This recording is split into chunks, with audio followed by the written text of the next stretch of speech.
Hey everybody, welcome back to Tech Odyssey. So I'm finally circling back around to the Tab S7 FE. So I got this a little while ago, a couple weeks before Black Friday, and I had hoped to be able to get my full review in before then. And it just didn't happen. Too much stuff was going on. But circling back now, I think now is a good time. Everybody's got through the holiday season. We're going into the new year. The Tab S8, S8 Ultra, all that good stuff is on the horizon. But what this is it's kind of a stopgap tablet. And it's kind of odd because when you look at the Tab S7 and S7 Plus, they came out this last fall. And we're waiting on the S8, the S8 Ultra, and all that stuff. We believe they'll probably be announced at the same time as the S22 series of phones, possibly end of January, early February. This one right here is interesting because last year we had the S20 FE, the Samsung Galaxy S20 FE, very popular phone, great price point, plenty of power, really, really disruptive phone. And we still don't have the S21, but we do have this, which is the Tab S7 FE. So what is FE? It stands for Fan Edition. Basically, what they do with the whole Fan Edition thing, they give you a little bit more of a scaled down product that gives you a lot of the features and a lot of stuff people really like, but at a reduced price. And I felt like this was kind of a miss. Whenever I talked about this tablet at first, I had very harsh criticism for it. Not because of the actual tablet itself.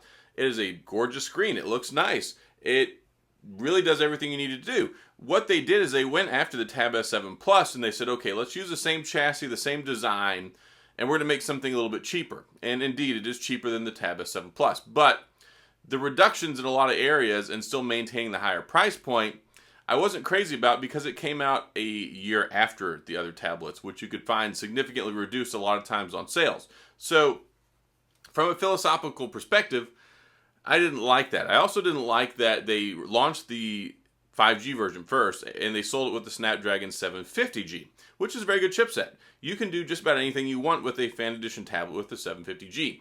But then you have the Wi-Fi model, which they waited till after the 5G version to release, which the 5G version costs more money, by the way. And then they got around to this model and put the 778 in it. The 778 is a much better processor than the 750G, and they really weren't upfront with telling people, by the way, the 5G version has a cheaper, older chipset, and you're going to pay more money for it, but we're not going to give you a 5G version with the 778. Now, I think some of that has to do with the chipset stuff, the manufacturing, and the shortages and supplies and materials.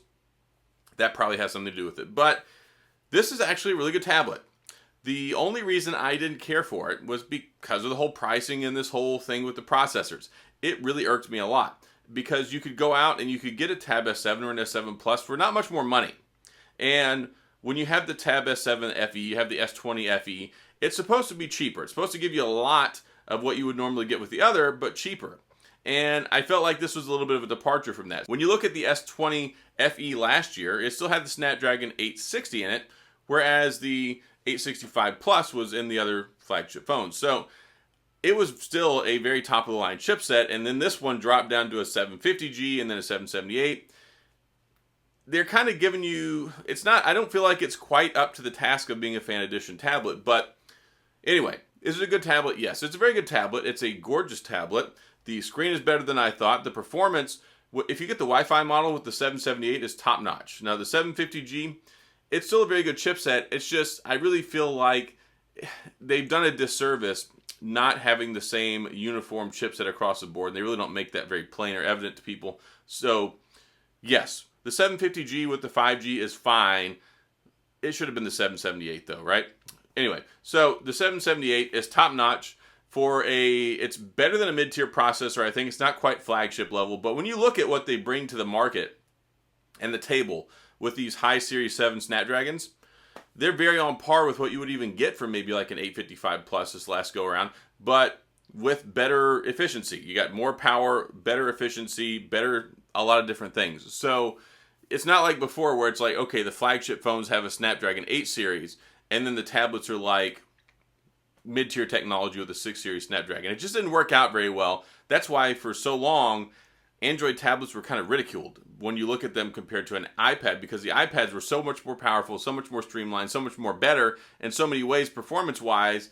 And then you got 15 different Android manufacturers making like run-of-the-mill tablets that they try to make them look shiny and then charge you a bunch of money, but they're not very good. So Samsung really is the only one in the Android space that makes premium high caliber tablets. And this is a good tablet. If you can find it on sale, I got this one on a crazy good sale where, and I wasn't going to get one. Like, I was very, very against getting one, but I had an opportunity before Black Friday where I traded in a Pixel 3 that I paid $70 for, and they gave me $350 trade-in credit plus instant rebate. I paid like $190 for this and got a free pair of Galaxy Buds 2. So that's what I said in my last video. If you can find a good deal on it, it is a fantastic tablet for a lot of people. A lot of people don't need a very, very powerful Android tablet. They just want something that's nice, that does everything without getting in any hiccups or stumbles, that's very capable for doing a lot of day-to-day stuff, but you don't need to be doing high-level production work, any sort of graphics design, video editing, a lot of multitasking. And that's where, if you're trying to get a tablet and you do those things, you really want a pro-level tablet like the S7 Plus or the upcoming S8 series tablets or an iPad Pro. If you're just doing some casual gaming, you like to watch some HBO Max, you like to watch some Disney Plus, you like to do some light, maybe some document editing, maybe doing some drawing just casually, you're going to get by just fine with this. It's a very good tablet, and again, if you can get one at a good price, then I say go for it. Don't shoot yourself in the foot over what I think are discrepancies with how Samsung does business. It is a very capable tablet. It's the best non-flagship tablet out there on the market, hands down. Those, like, even the other Android tablets don't even compete with this. So you're not losing out in most areas of things. And if you're happy with it, then go for it. It's one of those things where if you want to go spend your money, you're comfortable with it, you like what it brings to the table, you don't feel like you need the bigger, more expensive one, don't buy it. But if you're a budget-minded person and you pay attention to these things and you make a lot of principle-based decisions and you're like, okay, they did this and then they charged this much for it and then they did this little screwy thing with the processor that they didn't tell us about, that irked me personally. It didn't irk me enough I wouldn't pay $190 for it though. So I wanted to test it out. You've got the S Pen, you've got the 12.4 inch screen, Quad HD Plus display. I wish that it had a enhanced refresh rate. Like, it didn't have to have 120. It's still got a 60 hertz refresh rate. It looks really nice. I mean, when you compare it next to the actual Tab S7 Plus, it's a very capable tablet. It looks and it feels basically the same. There's very, very few differences. You get 2 speakers instead of 4. You get a Snapdragon 778 or a 750G instead of getting the 865 Plus. You have less RAM in some configurations, less storage space.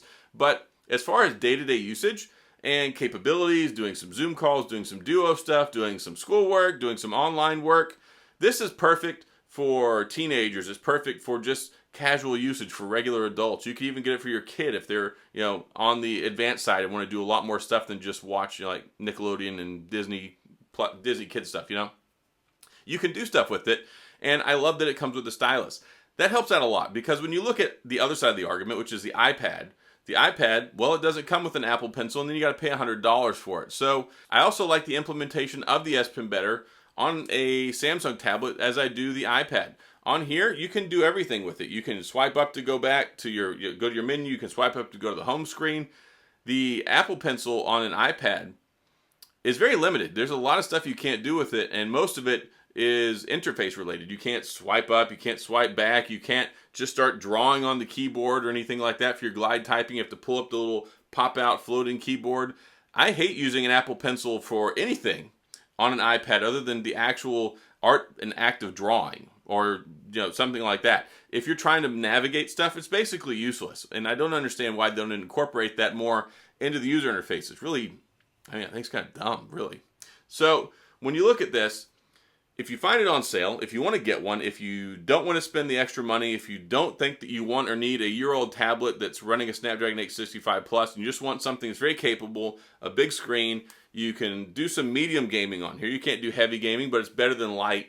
A Snapdragon 778 or a 750, perfectly capable. You can play Genshin Impact, you can play War Robots, you can play Alto's Odyssey. You can play just about anything you want on here. I mean, you're going to lose some power and performance when it comes to stuff like Fortnite and really high-end games. You're not running Genshin Impact maxed out, but there's a lot of stuff you can do with it. There's a lot of people I think this is a good tablet for. It's one of the ones where you really have to play the numbers and keep an eye on the sales, because Samsung is really good about discounting their stuff.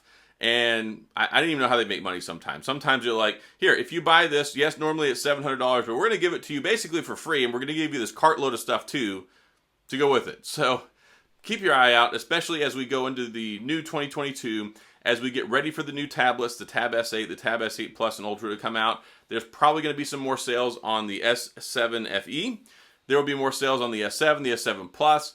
Already, you see that. I mean, I've seen some really good deals. I could have gotten this S7 Plus for like $300 when I got this for $190, but I already had a Tab S7 Plus, so I didn't want to buy another one. It was kind of a waste for me. So I went ahead and I went with this. It's a solid tablet. It's something that you can do for just about anything you want.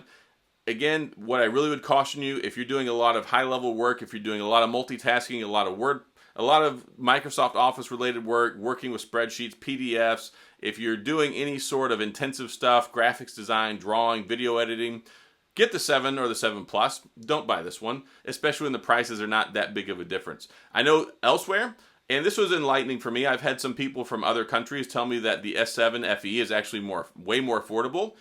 Some places saying that, okay, it costs them like $1,000 or $700 to get this, and the S7 Plus is like well over $1,000. So whenever I talk about a lot of products, it's US centric. I'm not aware of what the price is in Italy. I'm not aware of the prices in Canada. I'm not aware of what things cost a lot of places around the world.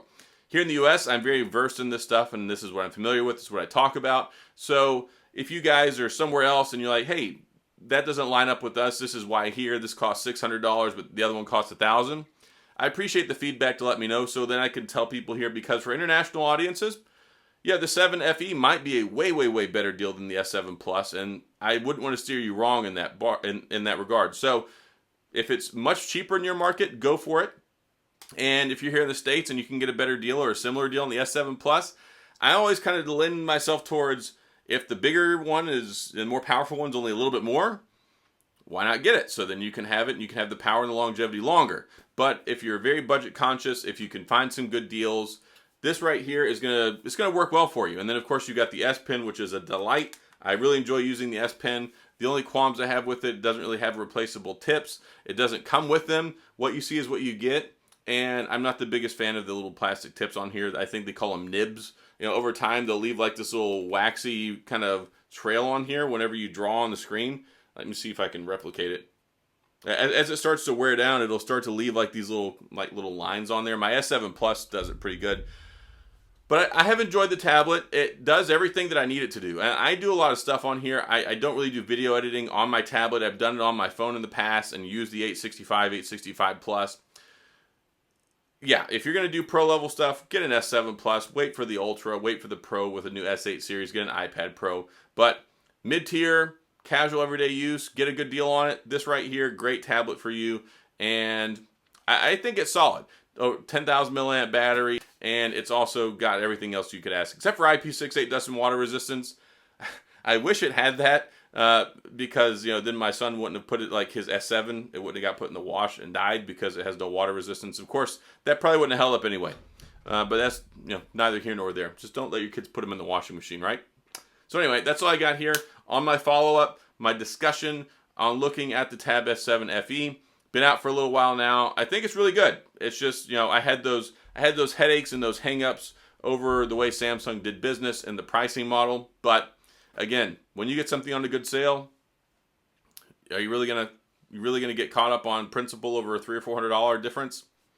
I mean, you can, but you're gonna lose out on a good deal. So that's all I got. If you have any questions or comments, please feel free to leave those down in the comment section. I'll get back with you. If you enjoyed the video, please hit the like and the subscribe button and the little notification bell if you want updates when new videos come out. And as always, thanks for being here. I appreciate you watching, and I'll see you guys next time.